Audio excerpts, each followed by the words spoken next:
지금 신발을 벗고 발가락을 한번 움직여 보십시오. 발가락이 자유롭게 하나하나 따로따로 움직이시나요?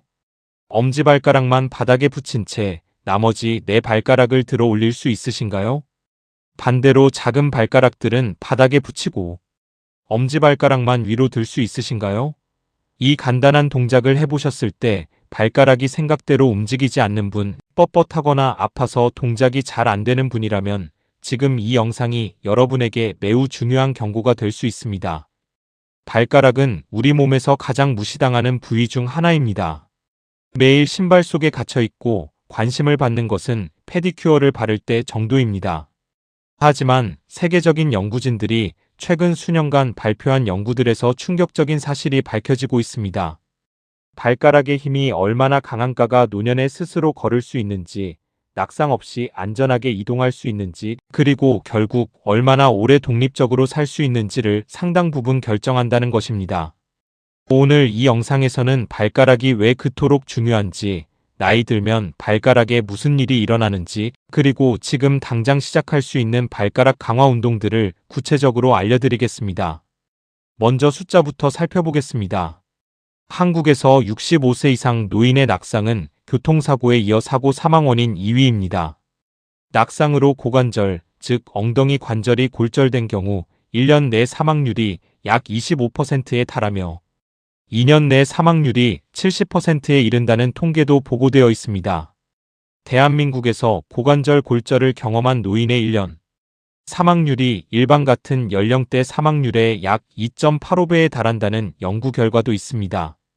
낙상 한 번이 건강한 노인을 요양병원으로 직행시킬 수 있고 그 병원 침대가 마지막 침대가 될 수 있다는 이야기입니다. 그런데 이 무섭고 치명적인 낙상의 뿌리를 거슬러 올라가면 놀랍게도 발가락 근육의 약화가 핵심 원인 중 하나로 등장합니다. 우리가 걸을 때 발가락은 단순히 발끝에 달려있는 장식물이 아닙니다. 보행의 마지막 단계인 발이 지면에서 떨어지는 순간 발가락은 몸의 전체 체중을 지탱하며 앞으로 밀어내는 역할을 담당합니다. 발가락, 특히 엄지발가락의 굴근력은 보행 추진력의 핵심 동력원입니다.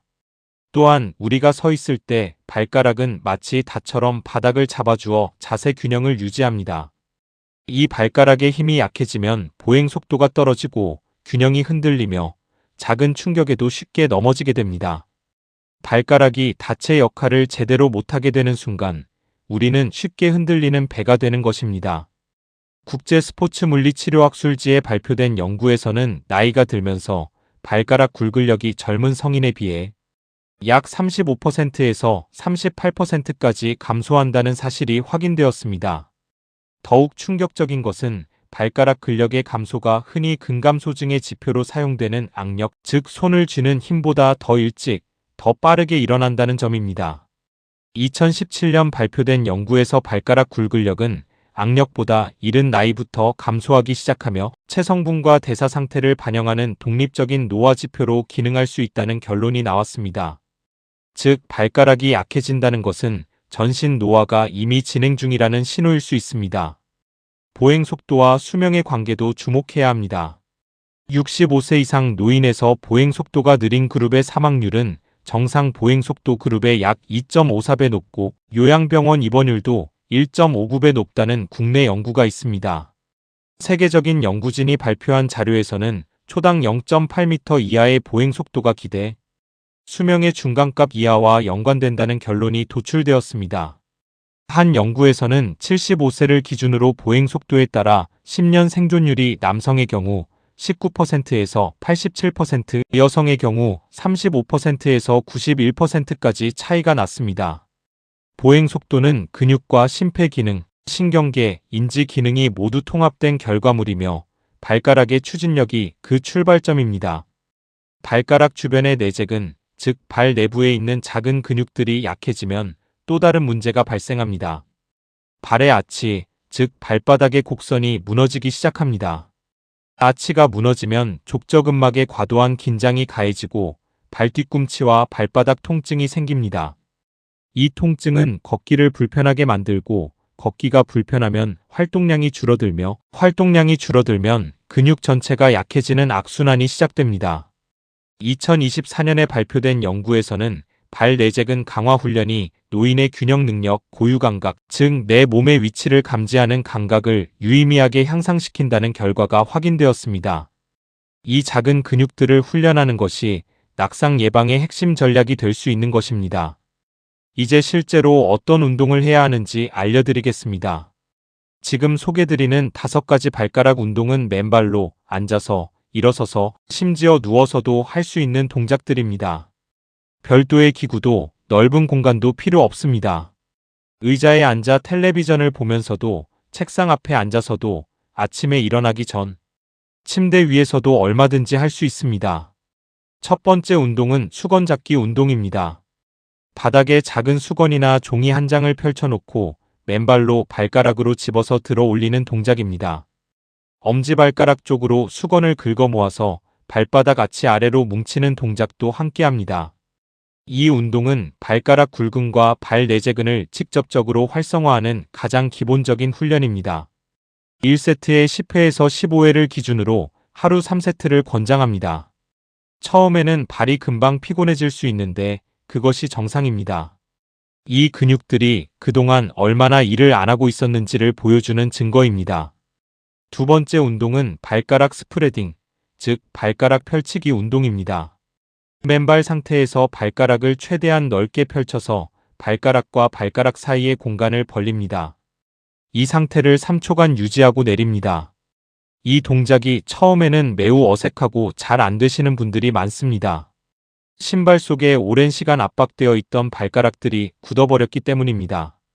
매일 꾸준히 하면 3주 안에 눈에 띄게 펼치는 범위가 넓어집니다. 발가락 사이의 근육들이 살아나면 보행 시 발의 안정성이 크게 향상됩니다. 10회 반복 하루 3세트를 목표로 하시면 됩니다. 세 번째 운동은 엄지발가락 독립 운동입니다. 이 운동이 앞서 서두에서 말씀드린 테스트와 동일합니다. 나머지 네 발가락은 바닥에 붙인 채 엄지발가락만 위로 들어 올립니다. 그 다음에는 엄지발가락은 바닥에 붙인 채 나머지 발가락만 위로 들어 올립니다. 이 두 가지 동작을 번갈아 가며 반복합니다. 이 운동은 엄지발가락과 나머지 발가락 사이에 신경 마이너스 근육 연결을 활성화하는 운동으로 보행의 안정성과 추진력을 동시에 키워줍니다. 특히 엄지발가락의 굴근력은 보행 추진력 전체의 40% 이상을 담당한다고 알려져 있으므로 이 운동의 중요성은 아무리 강조해도 지나치지 않습니다. 각 동작 10회씩 하루 2세트를 권장합니다. 네 번째 운동은 짧은 발 운동, 쇼트풋 운동입니다. 영어로는 쇼트풋 엑서사이즈라고 불리며 발의 핵심 근육 운동 중 가장 많이 연구된 동작 중 하나입니다. 의자에 앉거나 서서 발바닥 전체를 바닥에 평평하게 놓습니다. 이 상태에서 발가락을 구부리거나 발바닥을 들지 않고 오직 발바닥의 앞부분, 즉 발볼과 뒤꿈치를 서로 가까이 끌어당기는 느낌으로 발의 아치를 능동적으로 올려줍니다. 발이 짧아지는 느낌이 드는 것이 정상입니다.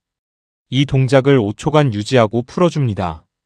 발 내재근의 단독 강화에 특히 효과적이며 연구에서 발의 아치 높이 회복과 균형 개선에 효과가 있다고 확인된 운동입니다. 10회 반복 하루 2세트를 목표로 하십시오. 다섯 번째 운동은 발끝 올리기와 발 뒤꿈치 올리기 콤보 운동입니다. 먼저 뒤꿈치는 바닥에 붙이고 발 앞쪽과 발가락 전체를 최대한 위로 들어 올립니다. 3초 유지 후 천천히 내립니다. 그 다음에는 반대로 발가락과 발 앞쪽을 바닥에 붙이고 뒤꿈치를 최대한 높이 들어 올립니다. 이 동작도 3초 유지 후 천천히 내립니다. 이 두 동작을 번갈아 가며 각 10회씩 반복하면 정경골근, 비복근, 가자미근, 그리고 발가락을 연결하는 장굴근까지 발과 발목 전체의 근육을 골고루 활성화할 수 있습니다. 이 운동은 앉아서도 서서도 모두 가능합니다. 서서 하면 균형 능력 향상 효과가 추가됩니다. 이 5가지 운동을 모두 합해도 하루 약 10분에서 15분이면 충분합니다.